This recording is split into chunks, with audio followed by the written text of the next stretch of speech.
How's it going, everyone? And in this video, I'm going to be talking about my experience appealing an insurance denials claim for some medical bills that I got. And so I started working at Amazon in January 3rd. And when I started, I immediately signed up for health insurance because I hadn't seen a primary care doc in a while, and I really wanted to get some kind of physical exam done.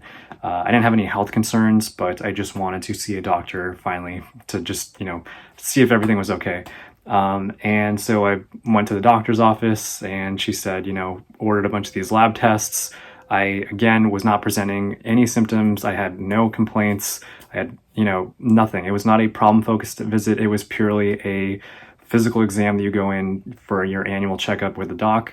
And about a month down the road, I got a bill in the mail from the hospital for $472 for one of the tests that they had performed on me. And specifically, it was the hepatitis screen. And I was surprised when I got this because the doctor told me that this was a preventive test. And the other thing here was that when I had signed up for health benefits with Premera Blue Cross, Premera provided me with a list of what preventive services are. And the hepatitis screen is one of those services that they listed on their second page in this document. So they made it very clear to me that this was a service that was included with my health insurance. And when I actually got this service, I was being charged for it, and they refused to pay for it. So I was frustrated and confused, but I contacted my doctor and I said, why are we getting billed for this thing that you said was preventive? And she said that she had mistakenly miscoded it as a diagnostic procedure instead of a preventive procedure. And the implications of these little words is very important because it is basically giving my healthcare insurance, Premera, a little loophole to jump through to say this was actually in response to me presenting with some kind of symptom or me coming in with some kind of complaint or concern. And because of that, this is actually a diagnostic procedure, not a preventive procedure, so they're not going to pay it. And that little nuance has made all the difference in the world. And for me, I don't want to pay $472 for something that I've already paid for, and I pay for every single month, every single pay period for my health insurance. So it's a very frustrating process. So after talking to my doctor, she was like, I'll recode this. She recoded it. She sent it to the hospital's billing department. And then I informed Premera Blue Cross to double check with my hospital to say, yeah, that hepatitis screen was actually preventive and not diagnostic. There were no symptoms. We weren't actually checking in response to something. We were just checking for the sake of prevention. That was it. And so Premera came back to me a couple months later, and they said, sorry, no, your hospital hasn't changed their decision. So basically, the issue is that the health insurance, or the hospital that I have, their billing department, who I've spoken to on the phone, refused to update their billing codes after they sent out their initial billing code because they say it could be considered as insurance fraud. The hospital is called Sutter Health, and they've got the Sutter Health Community Hospital right here in Nevada where I live.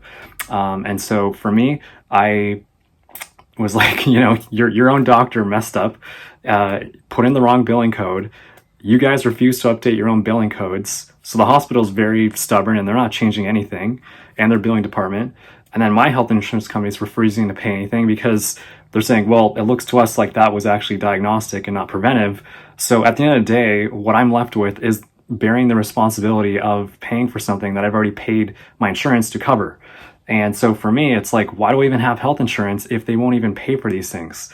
And so I filed I filed an appeal, a level 1 appeal with Premera directly to say, you guys were supposed to pay for this. You said you would pay for this. It is a service that you listed on your preventive list as something you would pay for, and you are not paying for it right now. And I'm paying for this, even though I've paid you guys to pay for it.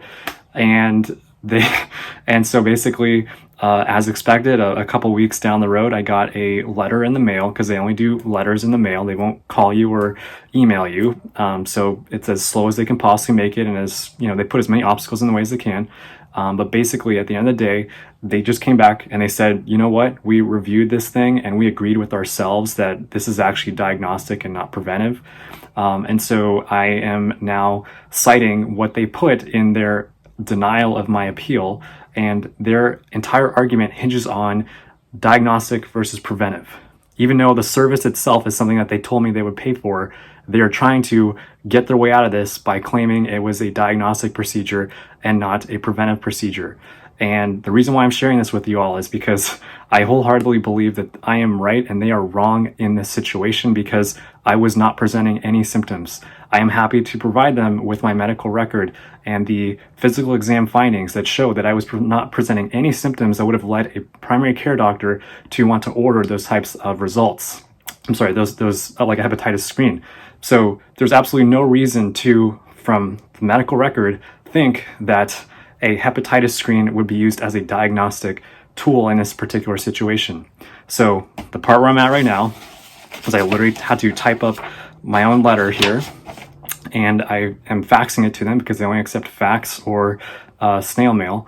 But I'm going to see how they respond to this level 2 appeal for $472 that they should pay, because that's why I pay them money, is to pay these things.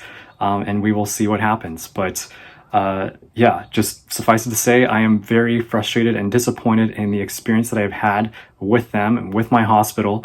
And, you know, I'm not going to hold my employer to any responsibility here, because, like, honestly, this is completely outside of, you know, Amazon's world. But, you know, one thing I just find so frustrating about this entire thing is the fact that, you know, the hospital can argue with the insurance company about, like, you know, who's responsible here. Hospital just wants to get paid money.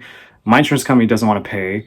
And I've spoken to lawyers about this, and basically you can find health insurance, you know, fraud attorneys, or, you know, just attorneys who are supposed to legally represent you on these types of matters. And the issue is that for bills of, you know, $472, their hourly rate, it's not, they literally told me, like, you're not worth it, kid.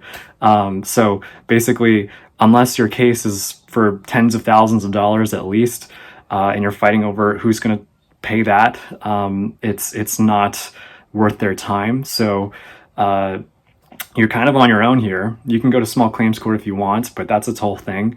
But basically, the attorneys that I've spoken to, who just kind of did this on the side to tell me, like, here's what you can do, is to just go through the song and dance of the appeal process with the insurance company, just to make yourself feel like you're making progress here, even though, you know, they're the judge, jury, and executioner on these things. It makes no, you know, and to them, like, why would they want to disagree with themselves if it means them having to pay money? Like, the entire system is based around them holding on to money as tightly as they can, even if it impacts the health outcomes of their patients, because they don't care about their patients. It's all about holding on to as many dollars as you can at the cost of people's lives and well-being and health. And I just find it disgusting, honestly. And I'm very frustrated with this stuff. And it's not that, like, I can't afford this. Like, I can easily pay the bills, but it's the principle here in that I'm already paying them. That's why I have health insurance. You know, I'm trying to be a financially responsible, independent person, paying my own health insurance, and they're not being there when I need them to be there.